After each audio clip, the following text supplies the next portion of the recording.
ইরানের আরও একটি পারমাণবিক স্থাপনাকে লক্ষ্য করে হামলা করেছে ইসরায়েল। এরই মধ্যে বিপ্লবী গার্ড ও এর অঙ্গ সংগঠনের 2 কমান্ডারকে হত্যার দাবি করেছে ইসরায়েল।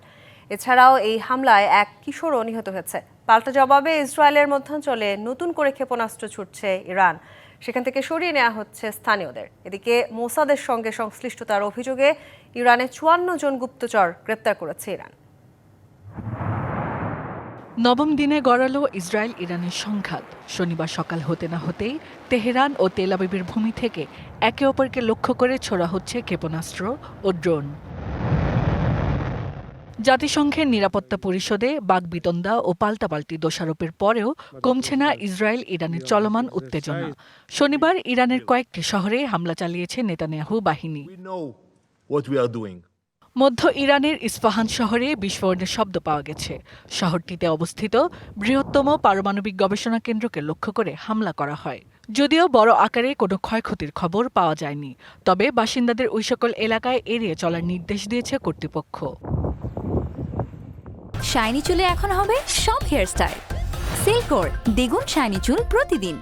একই সাথে লক্ষ্যবস্তু করা হয় ইস্পাহানের আশপাশের এলাকায় অবস্থিত বেশ কয়েকটি সরকারি স্থাপনাকে।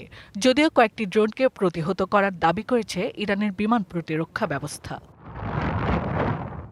এছাড়া ইরানের রেভলিউশনারি গার্ড IRGCর আমিনপোর জোধকি নামের আরও এক কমান্ডারকে হত্যার দাবি জানিয়েছে ইসরায়েলের সামরিক বাহিনী। বলা হচ্ছে ড্রোন হামলার দায়িত্বে ছিলেন তিনি। এর আগে দেশটির মধ্যাঞ্চলীয় কোম শহরে ক্ষেপণাস্ত্র উৎক্ষেপণ কেন্দ্র ও আবাসিক এলাকায় হামলা চালায় তেল আবিব। এতে ঘটেছে হতাহতের ঘটনাও। বিপরীতে মারমুখে অবস্থানেও ইরান।